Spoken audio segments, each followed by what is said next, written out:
muchísimas gracias por su presencia.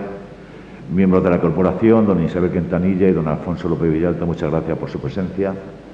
Bienvenidos a este acto de presentación de una nueva creación de Manuel, La Casa de María. Para mí es un privilegio, un honor inmerecido que me haya invitado a hacerles esta pequeña presentación. Del libro, por supuesto, lo hará don Alfonso González Calero, que es quien conoce en detalle. Yo no he tenido oportunidad de leerlo aún, pero, como les digo, para mí es un privilegio tener aquí a Manuel con nosotros. Me une con su familia mucha amistad desde hace mucho tiempo. He compartido colegio con él, de San Luis Gonzaga, en Don Cristóbal. Desgraciadamente no en el mismo tiempo, ojalá, y hubiese compartido con él en el tiempo, pero nos unen muchas cosas. Veo aquí también en la sala a muchos colegas escritores.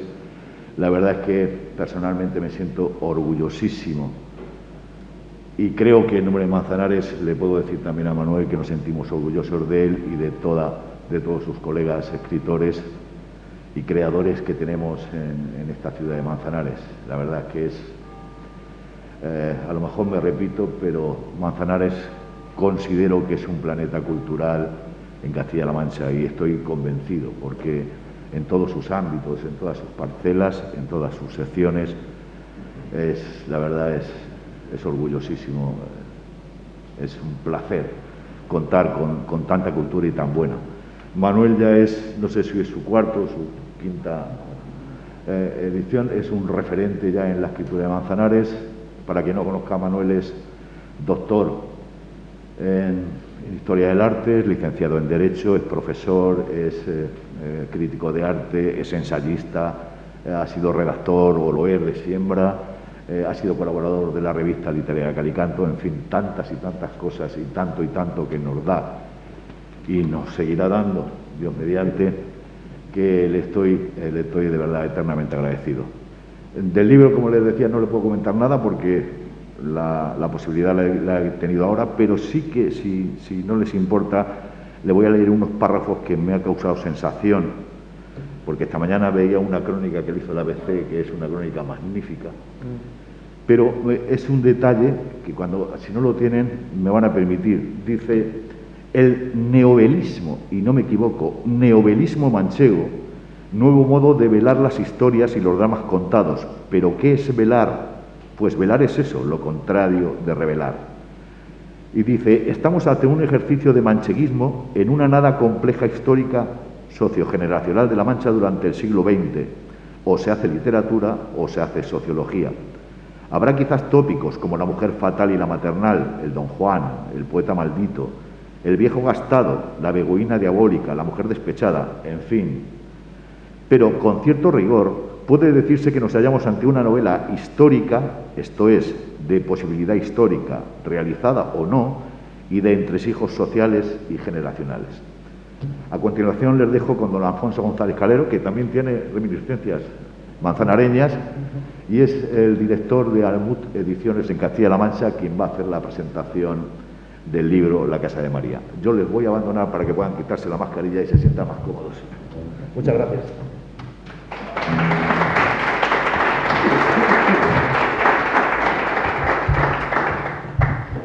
Vale. Bueno, buenas tardes, muchas gracias. Voy a ver si no me acerco demasiado, pues ni mucho ni muy poco.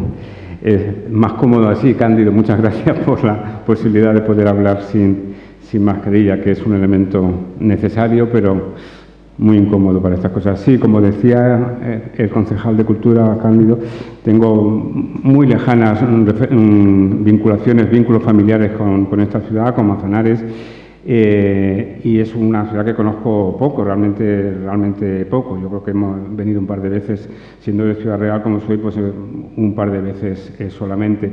Y lamento mucho porque la editorial en la que estamos trabajando, Almud Ediciones de Castilla-La Mancha, llevamos casi 23 años de existencia, no, casi algo más, 23 y algo más de existencia, y nunca habíamos tenido ocasión de presentar ningún libro en Manzanares, no habíamos contado con esa posibilidad hasta ahora, hasta hoy. Entonces, bueno, pues estoy muy satisfecho doblemente de venir a una ciudad que tengo aprecio y por la que por algún motivo no había tenido hasta ahora esa relación. No voy a hablar mucho del libro, de la novela de Manuel Gallego Arroyo, porque creo que es mejor que nos cuente las claves él, el propio autor, y porque, digámoslo con sinceridad, es la novela complicada de resumir. No es un libro sencillo, no es un libro fácil de resumir, y sí me gustaría remitirme a ese artículo que ha citado Cándido, el concejal, porque es un artículo francamente bueno, que se publicó en la edición de ABC Toledo y Castilla-La Mancha a finales del mes de septiembre, y el autor era don Fernando Gómez Redondo, era catedrático de la Universidad de Alcalá de Henares, que es una autoridad, no es una opinión de un amigo del autor, que muchas veces pasa, ¿no? Porque los amigos escriben sobre los amigos y todo está muy bien y todo es estupendo. Sí, en este caso es una opinión muy, muy autorizada, y ese artículo pues yo creo que hacía justicia a la novela. Yo sí quería decir que quería decir un dato más que creo que es importante. Manuel y yo no nos conocemos de nada, absolutamente. Nos hemos conocido hace media hora aquí a la entrada de esta biblioteca. Entonces, la relación ha sido puramente, digamos, lo que se puede decir profesional. Es decir, no había ni amistades, ni un amigo común, ni alguien que te recomienda, ni tal. Sino sencillamente Manuel nos mandó su manuscrito, su original. Yo lo leí y me pareció que merecía la pena. Esa es un poco la clave de la decisión. ¿Por qué publicamos esta novela y no muchas otras que nos llegan? Pues a la editorial no es que sea una editorial muy grande, sí tenemos algún tiempo ya, alguna trayectoria, pero sí es verdad que llegan muchas cosas para publicar, de autores jóvenes, más jóvenes que Manuel, algunos mayores y tal, y muchas de esas cosas pues no ven la luz, por lo menos no ven la luz con nosotros, ¿no? ¿Por qué decidimos que en este caso sí? Bueno, pues porque es una novela que arriesga. Fundamentalmente yo creo que sí, Manuel es un autor que arriesga, que o sea, no es un autor del montón, no es de estas personas que se pone a escribir para rellenar y que cuentan una historia llena de fantasía, de historia, valga la redundancia, de recuerdos personales, sino que hace más que eso, hace literatura, lo que no es sencillo. O sea, lo que intenta es, con una situación, una serie de personajes, en un ambiente muy concreto, que es Manzanares, en 2 siglos, el XIX y el XX, sobre todo el XX y tal, es intentar reflejar unas historias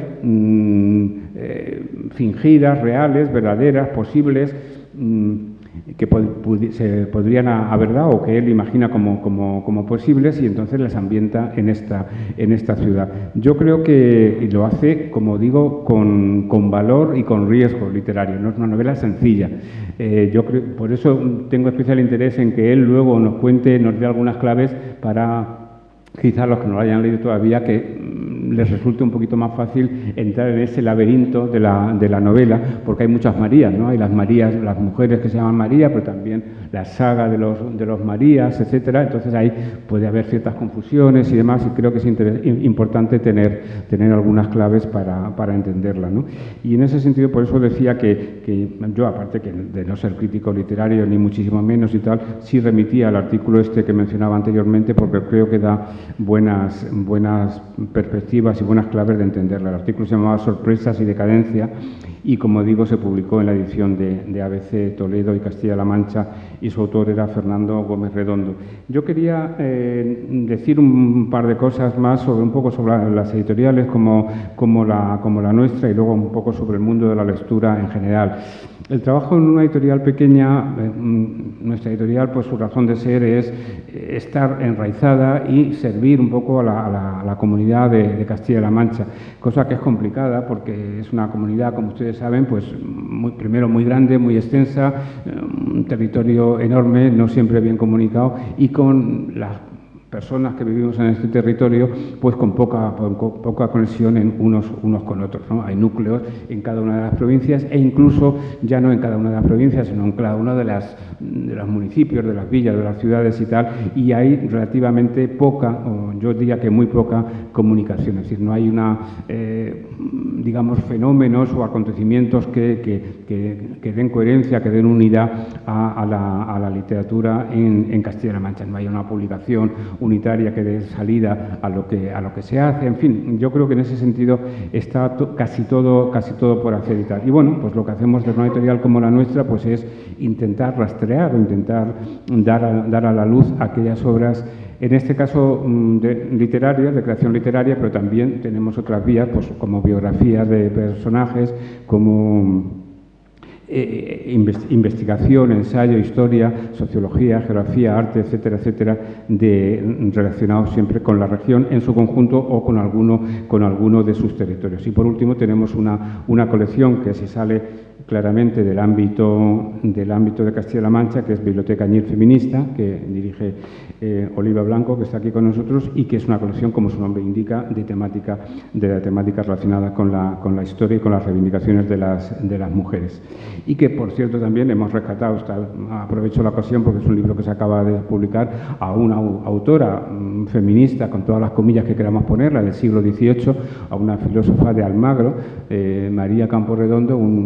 Lo menciona un poco por la curiosidad y quizá porque no es una autora, digamos, no es que no sea muy conocida, es que es casi desconocida. El otro día, hablando con una persona de Almagro, bastante culta, por otra parte, pues era la primera vez que oía hablar de esta mujer. Ella se llama María Camporredondo y escribió un tratado filosófico, poético, escótico, nada menos, en el siglo XVIII, para enseñar filosofía a los niños y al mundo en general, ¿no? Es una rareza que una mujer hiciera eso. Y ya para acabar de rizar el rizo y más, me estoy desviando, perdóname, Manuel, que quería hacer esta desviación y tal, para comentar que también tenemos esa otra colección de Biblioteca Añil Feminista que completa el conjunto de la editorial. Y quería decir ya por último, para terminar un poco, lo que son, a mi modo de ver, los ejes en el mundo de la lectura. Lo que implica el mundo de la lectura, fundamentalmente hay dos protagonistas principales, que son los autores y los lectores. El autor que escribe y que, lógicamente, el escribir es un acto de comunicación, porque entiende que cuando lo escribe no es para guardarlo en un cajón y para leerlo a su círculo más íntimo, sino para darlo a conocer. Y está el otro polo, que es el lector, la lectora. Digo la lectora porque, como sabemos, cada vez son más las mujeres. Las mujeres cada vez leen más y leen más estadísticamente que los varones. Esos son los dos ejes del mundo de la lectura. Pero luego hay tres elementos importantes que yo creo que ayudan o complementan a ese mundo, que son las editoriales, las librerías y las bibliotecas. Las editoriales, las librerías y las bibliotecas. Y los tres son muy importantes. No se trata de cuantificar cuál es más o menos. Las editoriales hacemos una tarea de intermediación, de poner a disposición de los lectores lo que el autor ha escrito.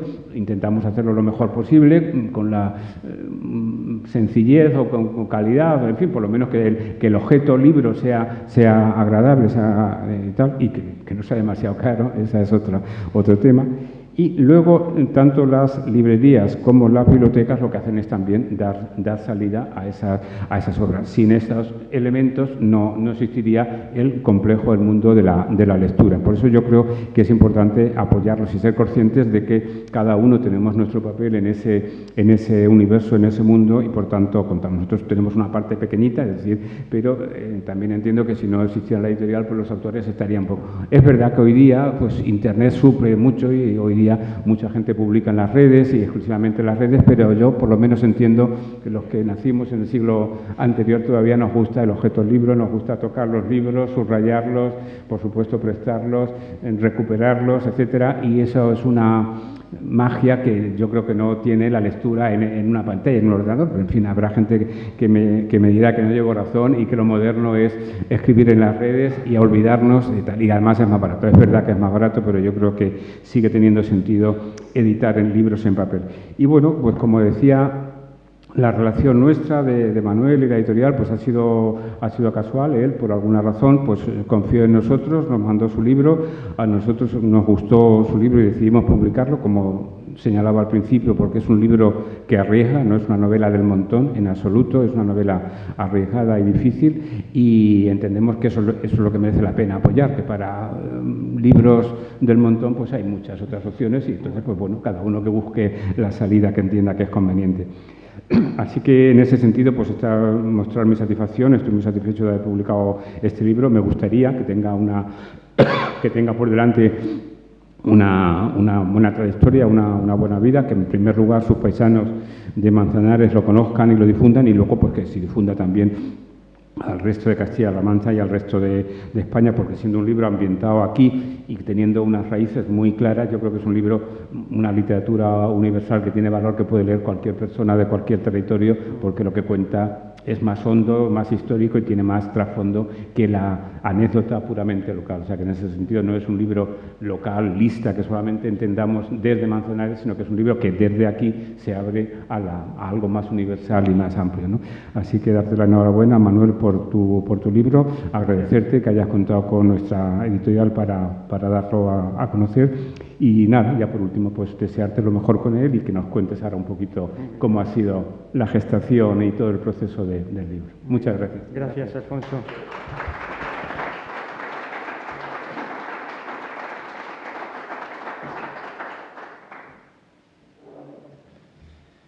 Buenas noches.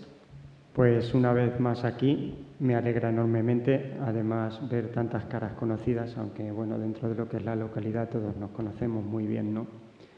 Siempre, y se lo dije y se lo comenté a Paqui el otro día, ¿verdad? Siempre voy tan al grano, a lo mejor tan demasiado al grano, que nunca me entretengo demasiado en los agradecimientos, ¿no? Y hoy los traigo anotados, ¿vale? Aún así, he de suponer que se me olvidará alguno. Esto siempre suele ocurrir, ¿no? Entonces, es por este orden. Yo creo que siempre debe ser este el orden, ¿no? Primero agradecer al público. Al público porque, entre otras cosas, son mis conciudadanos, ¿no? Y creo que estamos hablando o vamos a hablar de algo que, en cierto modo, compartimos todos y que todos lo llevamos dentro, ¿no? Ya lo iremos descubriendo. Tengo que felicitar y agradecer a las autoridades estas posibilidades que nos brindan, felicitarlos por ello, ¿no? A los representantes políticos de todos los que hemos dicho antes que somos ciudadanos. Por supuesto a la editorial Almud, que me ha dado la oportunidad de formar parte de su colección literaria 2, ¿no? Y por supuesto a todos los escritores y poetas, amigos que estáis por aquí, ¿no? Que sois muchos y que habéis venido con cierta manta a arroparme, ¿no? Y que también ayuda, ¿no? Porque a uno le gusta sentirse, pues no sé, escritor. Es que parece que es algo muy importante, ¿no? Luego somos, pues, gente del pueblo, como cualquier otro, ¿no? Pero nos gusta escribir. A mi familia, por supuesto, que me tiene que sufrir y tiene que sufrir a veces la Casa de María. A un profesor que yo me sé, a un profesor que algunos tuvimos hace ya casi la friolera, Alfonso, de 40 años, y que nos inoculó la semilla de la literatura y que parece que da algunos frutos, ¿no? Aunque yo creo que el mejor fruto es cuando nos reunimos, por ejemplo, a comer. Ese es el mejor fruto. A mis alumnos, que están aquí también, y a mis compañeros de instituto, a los que aprecio muchísimo. En fin, a mis amigos, que también están, ¿no? Si ahora hago un balance de las personas a las que he agradecido su existencia y su presencia, pues me doy cuenta de que he trazado un círculo en torno de mí mismo, ¿no? Y que me he descrito a mí mismo. En cierto modo sois la parte externa de mi piel y yo me guardo mi parte interna, ¿no? Ya descubriremos algún día, si procede en algún libro importante, que no existe el exterior ni tampoco el interior. Tengo, no sé si es el placer de presentaros una novela. Es una novela que yo he escrito, claro. Se titula La Casa de María y está ambientada en vuestro pueblo, en mi pueblo. El ambiente realmente, como os he dicho antes, no tiene por qué estar fuera, sino que puede estar dentro. La ambientación la llevamos probablemente en el alma, es una especie de pozo que no conseguimos eludir y que lo transportamos de allá para acá sin darnos cuenta apenas, porque estamos tan metidos en faena que apenas atendemos a lo que llevamos dentro, ¿no? A lo mejor, tal vez porque es la primera, ¿no? La primera novela que publico. Al presentarla, lo que deberíamos hacer es responder a una cuestión. ¿Qué es escribir una novela? Claro, tantas veces me he hecho esta pregunta, sobre todo desde que sé que la iba a publicar, que no tengo una contestación. Creo que difícilmente alguien puede tener una contestación para una pregunta tan difícil. ¿Qué es escribir una novela? A lo mejor esta pregunta se puede abordar de otra manera, preguntando ¿qué es leer una novela? Esto lo tengo un poco más claro. A lo mejor porque he tenido la oportunidad de leer muchas, porque he tenido la oportunidad de escuchar mucho sobre novelas, y me parece que leer una novela es dar rienda a las posibilidades de la curiosidad. Esa curiosidad que mató al gato, ¿no? El problema es que no es que el gato sea curioso, es que es la curiosidad es quien mató al gato, no la curiosidad del gato. ¿Y quién es el gato? Pues el gato es el escritor, en este caso el novelista, ¿no? Yo creo que es el devorado, en este caso por el lector, devorado por él, es el gato. A veces he pensado que lo que lleva a escribir una novela es, sencillamente, como dirían a lo mejor en el siglo XIV, pues la fama. Ya está. Escribir una novela es buscar cierta fama, la eternidad, no sé, prolongarse en el tiempo, que se hable de ti. Es cierto que esto es un atentado contra la humildad, pero no sé, me parece que es lo que preside todo tipo de escritura, esa gana de eternidad, que a lo mejor es una herencia unamoniana que yo puedo llevar, pero que me parece real y tangible. Yo, desde luego, les tengo que decir que, por mi parte, es verdad que lo que he tratado no es de darme fama, he tratado de hacer un experimento. Uno siempre trata de ser original. ¿Qué le vamos a hacer, no? Siempre tratamos de ser originales. Y en esto de la escritura, más. O sea, uno quiere ser más original, ¿no? Es como si la originalidad nos fuera a dar un plus de escritura, ¿no? Es curioso que luego el escritor, a pesar de lo original que ha tratado de ser, cree que ha roto todos los odres, ¿no? Y aspira a convertirse en clásico, que es precisamente todo lo contrario, ¿no? Es decir, es aquel que no va a romper los odres, ¿no? Sino que ya es un odre reconocido.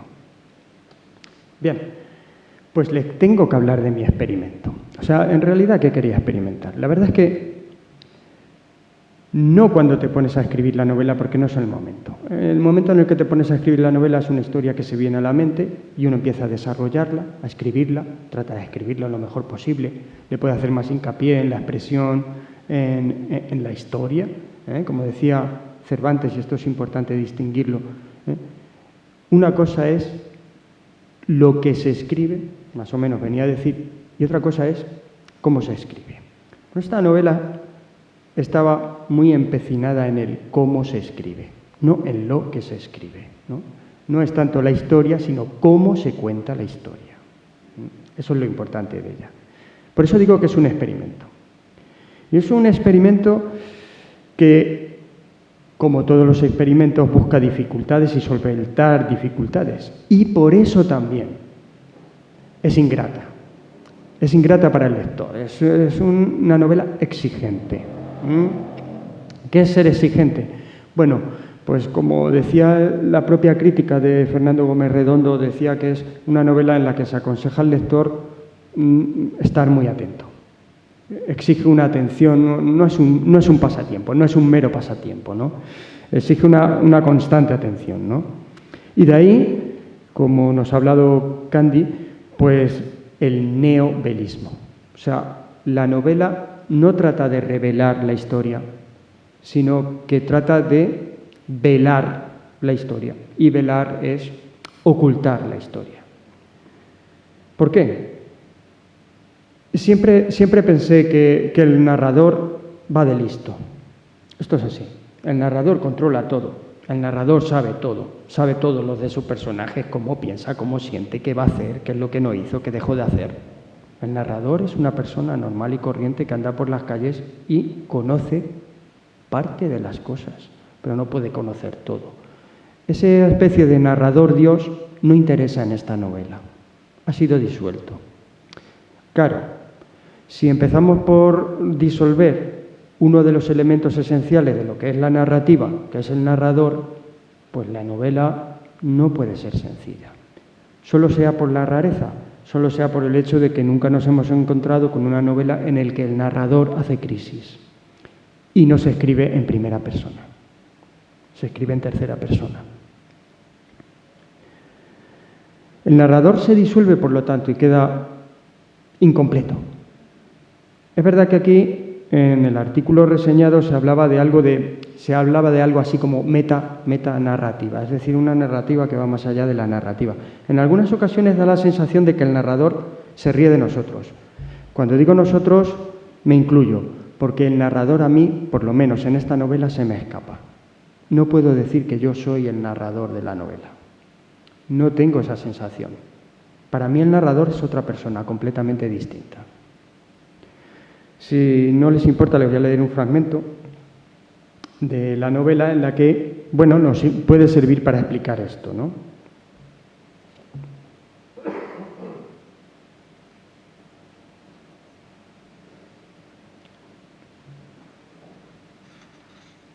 Dice así: el lector, la lectora, no tiene por qué saber qué ocurrió entonces, como tampoco sabrá la causa por la que el señor María estaba en este estado cuando María llegó.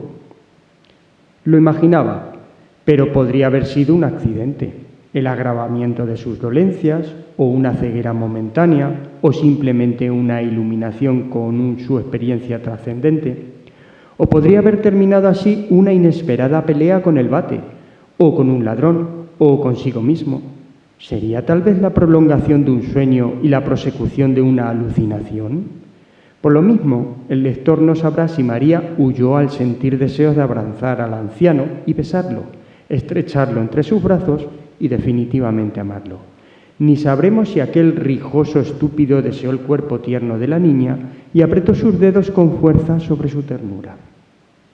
Ni si le habló sobre el bate, o de su abuela, o sobre la sospecha de que tuviesen ambos una insospechada relación familiar. Si le habló del pasado de él o del futuro de ella. El caso es que María salió corriendo y llorando, enceguecida, sin saber si retomaba los pasos por donde había venido. Todas esas cosas son las que pueden pasar. Ni el narrador lo sabe. Es más, incluso el narrador se ríe de nosotros al decirnos que qué más da lo que ocurriera. El caso es que salió corriendo. Podrían haber sido muchas cosas. ¿Para qué lo va a contar?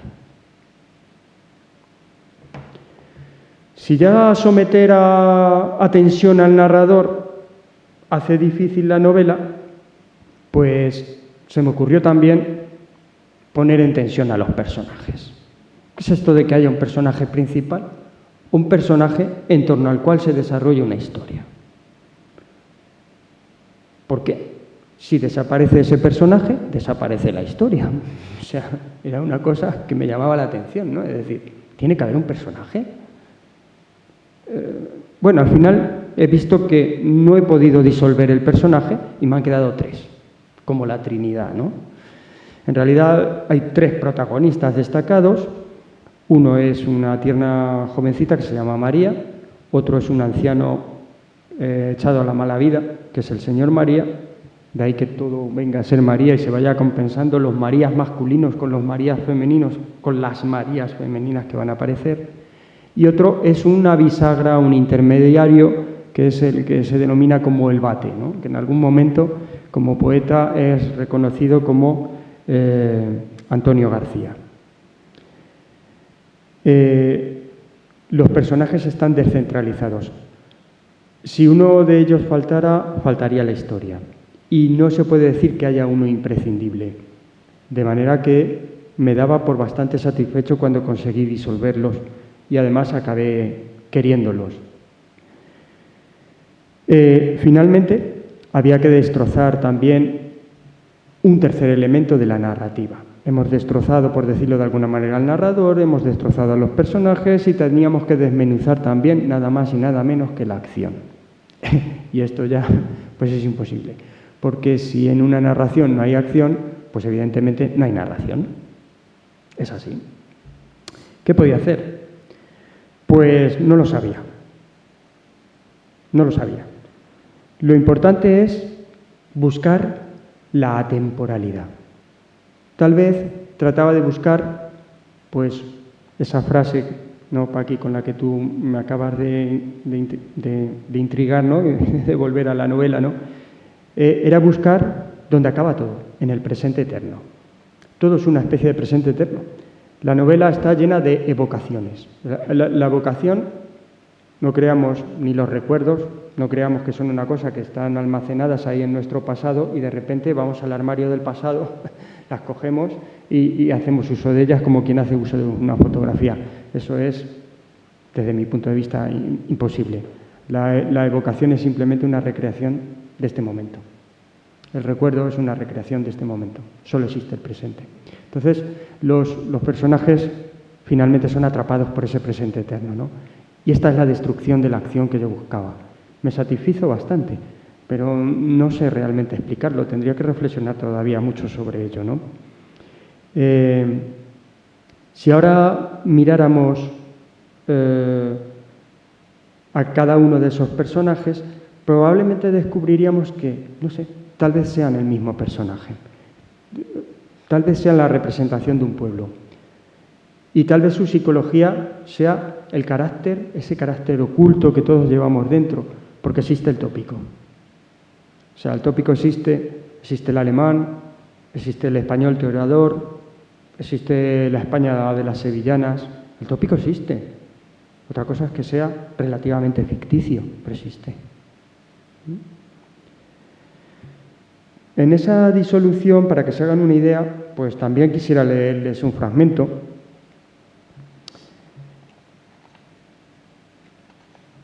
Y es un fragmento en el que no lo van a distinguir. Se ha tenido que recurrir a la cursiva para saber qué es lo que pasa por la conciencia del personaje y a la letra normal para saber qué es lo que dice el narrador. Está entremezclado. Dice así: zas, zas, cis, cis, zas. Los pasos cada vez más menudos, los pies fríos, las manos frías. Las frías manos rosadas y pulcras de María, la lumbre, el recogimiento al calorcillo, el crepitar del fuego. La luna besaba entre las nubes y las farolas competían henchidas de fatuidad el romanticismo. Zas, zas, cis, cis, zas. Soledad, solo. La poesía me ha dejado. Me abandonaron las musas, la musa araña. La risa era aliento agrio. Tengo que quitarle las llaves. La calle era larga, muy larga, un suplicio animal, casi tan larga como cruzar el patio y el corral sin ser visto ni oído, manso. Las manos de padre, cálidas, rojas, pecosas, apretando mis hombros, sus ojos en mis ojos, agrio olor su aliento. Era vino. No cruces más por aquí, no cruces más por aquí, no te asomes al patio. Mirad que soy manso, que cada cual coja su cruz y que me siga. El señor María giró su cabeza y escrutó el panorama a sus espaldas. Nadie, una vida con nadie. María, las Marías de mi vida. 3, Dios te salve. El viejo oró y oró. ¿Desde cuándo no lo hacía? Decadencia. Le extrañó no haber olvidado la salve. El rosario de María en el esconce volado de la chimenea. El Sagrado Corazón en el falso pecto. Raciones de cebolla, castigo. Madre odiaba el olor de las cebollas. Exigía a María que lavase sus manos, que arrancase el olor de sus rosas manos. Y sin embargo a Padre le encantaba todo lo que viniera de las manos de María. Ahí se están mezclando las razones del narrador y la afluencia de la conciencia del personaje, que no se está dando cuenta de que está pensando, como nosotros no nos damos cuenta de lo que estamos pensando y cuando estamos dialogando con nosotros mismos, ¿no? Esa afluencia de la conciencia un tanto bersoniana del filósofo Bergson ha sido asumida aquí en esta novela indiscutiblemente. Siempre me atraía. Por último, el experimento tenía 2 manifestaciones más. Una era, desde luego, acabar con la narrativa. Creo que lo he conseguido y pasaré a la historia por eso, estoy seguro. El segundo era no dejar de contar algo relativamente cercano, sin huir la ficción, pero tampoco dejando la realidad. Después de todo, la realidad es una mezcla de ficción y de realidad, y la ficción es una mezcla de realidad y ficción. No hay una cosa sin la otra, ¿no? En la novela aparecerá Manzanares, aparecerán sus lugares, aparecerán personas, algunas son indiscutiblemente reconocibles, son personas, vamos a decir, sociales, reconocibles. Aparecerán espacios, aparecerán ambientes y por soterrado de ello, por bajo de ello, aparecerá lo manchego, creo, espero, que flote, porque nunca se dice qué es. Que quedará, pues, sobre todo eso lo manchego va a quedar in situ, metido dentro del comportamiento de los personajes, secundarios y principales. Y en las singularidades del entorno, donde nos hemos quedado retratados todos, donde han quedado retratadas todas las generaciones. Por eso es conveniente que hagamos algo grande por nuestro pueblo, porque vamos a quedar retratados. Finalmente, quería establecer una trama moral y del sentimiento. Una trama en que no importa lo exterior y lo que los personajes hagan, tanto como lo que piensan y lo que sienten. La novela está contada desde dentro de los personajes, o por lo menos esa ha sido mi pretensión, y es una pretensión difícil. Desde dentro los veo sentir y los veo fluir, ¿no? Es lo que antes he denominado el monólogo de la conciencia, ¿no? Y se hace un uso, a lo mejor exagerado, del monólogo de la conciencia, pero era el recurso que más me satisfacía de todos. Y, por supuesto, también el monólogo de la inconsciencia, porque muchas veces hablamos con nosotros mismos y no sabemos lo que nos decimos, porque no tenemos ni la capacidad siquiera de escucharnos a nosotros mismos, ¿cómo vamos a tener también la capacidad de escuchar a los otros? Por eso se habla, en cierto modo, en la novela, y el artículo de Fernando Gómez Redondo venía a rescatarlo, ¿no?, de la decadencia. Al crítico le llamaba especialmente la atención el hecho de que veníamos a rescatar el esperpento de Valle Inclán, ¿no? Luces de Bohemia estaba aquí latente, y es posible. La verdad es que es una especie de prolongación del retrato de Max Estrella y de Don Latino, el señor María, que es uno de los protagonistas importantes de aquí. Y ocurre algo curioso, la libertad. Si realmente existe la libertad, algo que aquí ha hablado algún escritor, como Jesús, ¿no? Si realmente existe como Jesús Villegas, ¿no? Si realmente existe la libertad, caben dos posibilidades. Él nos habló de la redención. Cabe la redención de aquella persona que ha hecho un mal uso de su vida y probablemente de las ajenas. Pero también tenemos que pensar que cabe la decadencia y la condena, la caída de aquellas personas que siempre han sido buenas. En esta novela, que pudo llamarse en un determinado momento la caída de un ángel, eso ocurre. Y yo no sé si les habré dado algunas pistas o los habré dejado en el laberinto, además con el Minotauro. Pero he tratado de explicarles lo que a mí me desvelaba, lo que a mí me velaba, y espero que haya sido, pues, una jornada, pues, relativamente agradable. Muchas gracias.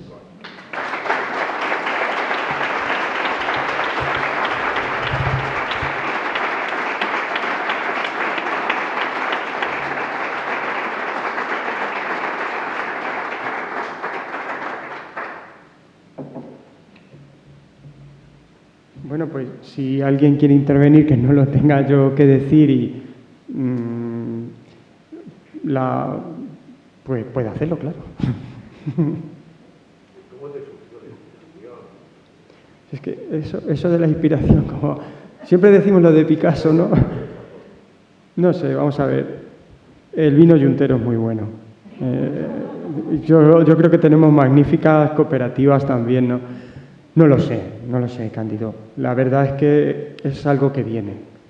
Empiezas a darle una forma y una frase llama a otra, y una frase llama a un personaje, y un personaje llama a un personaje interlocutor, y una insatisfacción trata de corregir lo hecho, y entonces sale otro personaje, y la novela crece, y cuando uno se da cuenta se ha convertido realmente en novela, ¿no?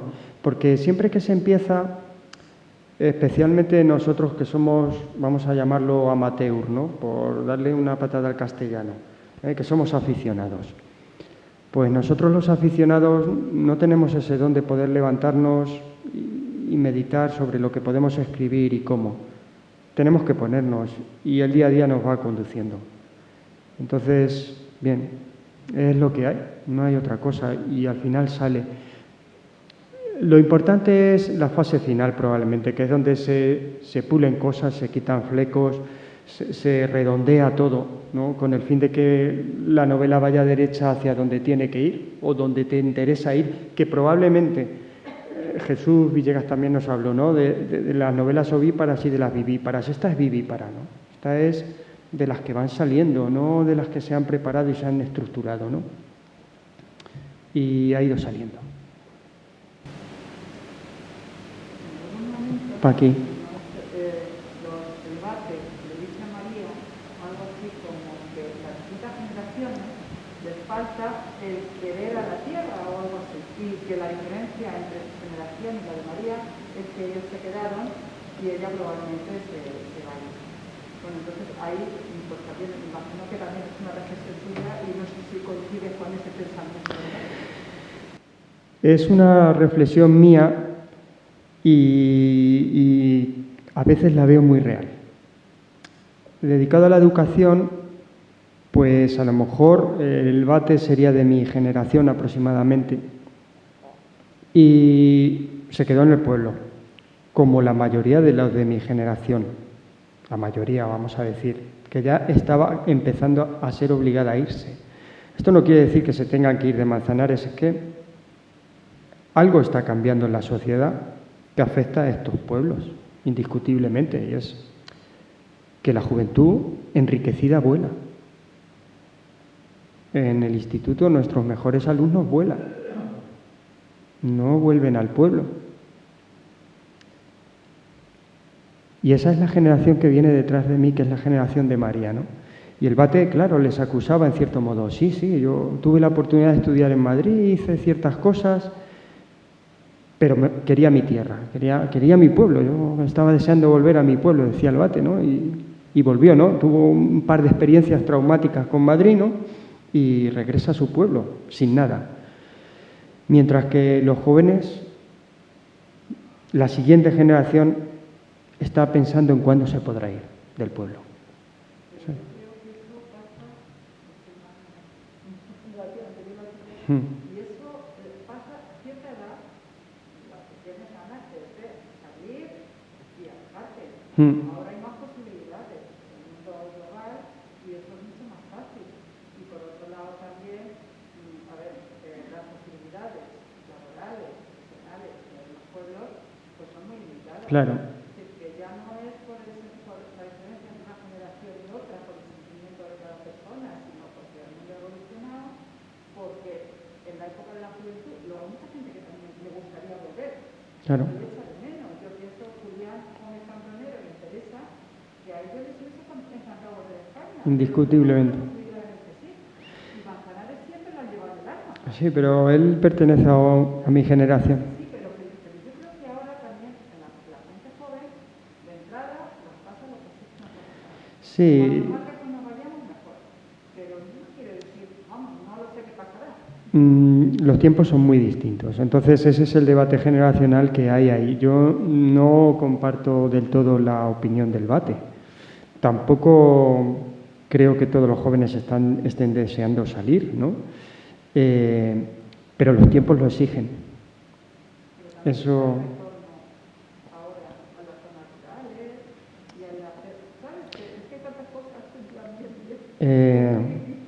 Claro, el retorno a las zonas rurales no es el retorno a Manzanares, ¿eh?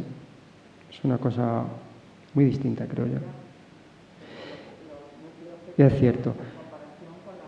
De todas maneras, claro, no he hablado del punto del localismo porque Matroto Alfonso lo ha dicho muy bien. La novela no es localista, bajo ningún aspecto. Sería como decir que, no sé, La sombra del viento de Zanfón, por ejemplo, pues que trata de Barcelona, pues es localista, ¿no? Y está escrito solo para las personas que viven en Barcelona, sería incorrecto, ¿no? O que La colmena está escrito solo para personas que viven en Madrid, Es localista porque, entre otras cosas, es el ambiente que yo conozco y es el que me ha motivado a escribir. Exactamente, exactamente, eso es. Es una situación que se da en todos sitios, es decir, esta especie de apertura, esta especie de cosmos que se ha abierto, esta especie de hogar-mundo, tiene eso. Tiene el hecho de que los jóvenes salen, pero salen con ancla.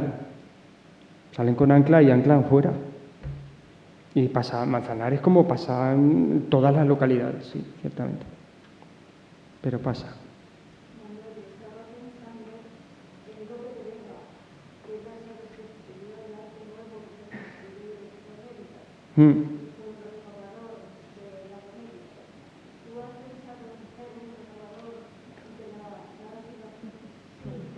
No. Es verdad que eso es una cosa, no puedo negar que se sueña. He conseguido, como he dicho antes, he machacado la narrativa tradicional. No, pues no, tampoco vale de nada. No pienso, simplemente pensaba en publicar una novela. Es así. En que esta novela era publicable y que a lo mejor merecía la pena. Y por eso tengo que agradecer que se haya publicado. Nada más. No habría grandes pretensiones, de verdad.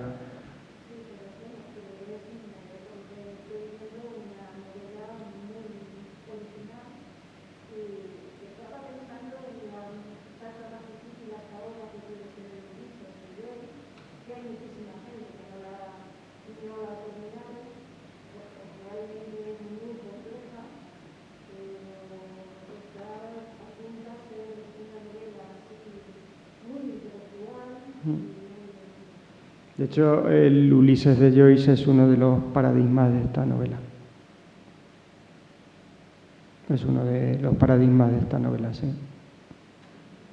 Y también podríamos decir que el Ulises de Joyce es localista. Claro. Claro. Sí.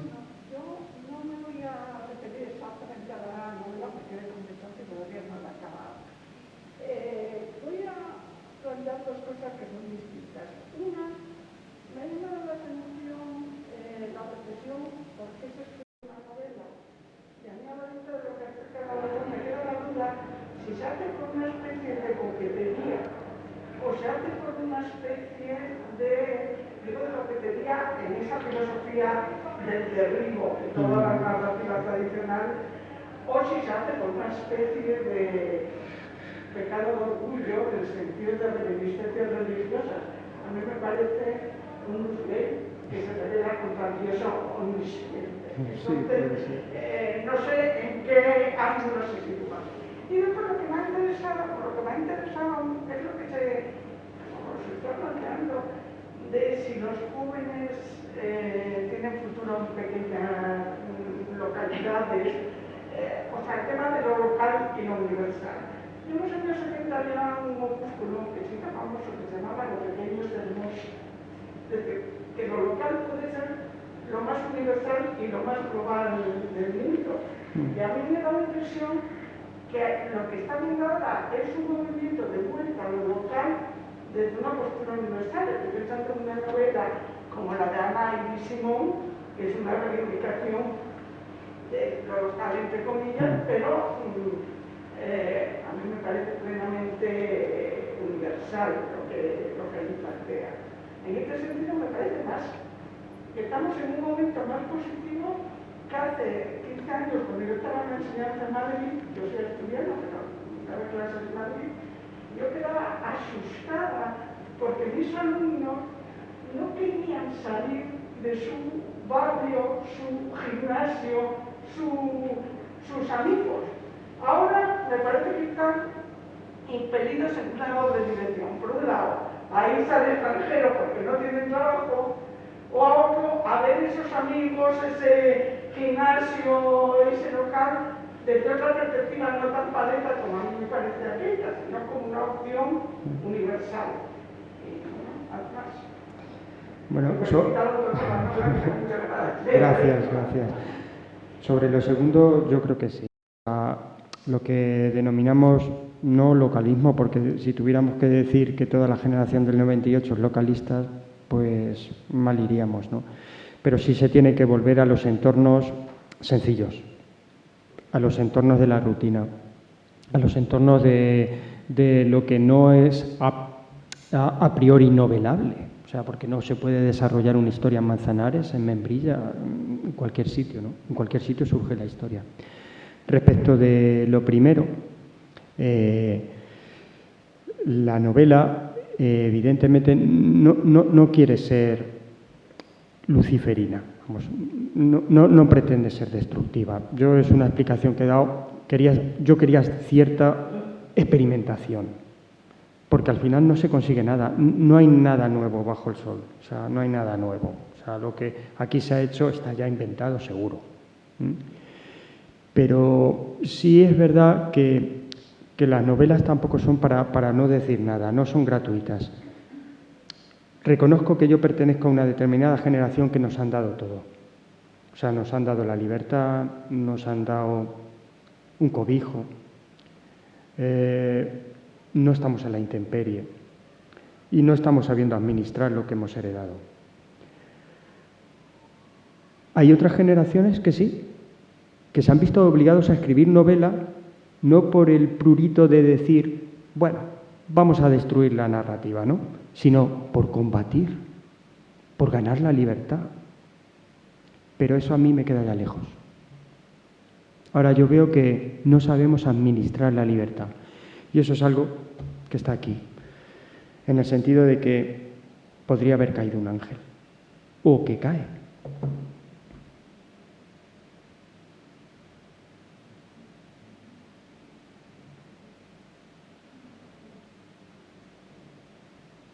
Bueno, pues...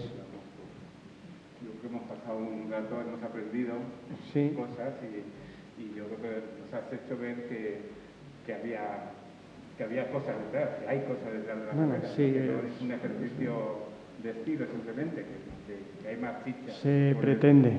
Espero que con la lectura aquellos que la inicien sean pacientes, la soporten, porque luego la novela tiene que tener bastante regusto, eso es verdad. Bueno, buenas noches a todos.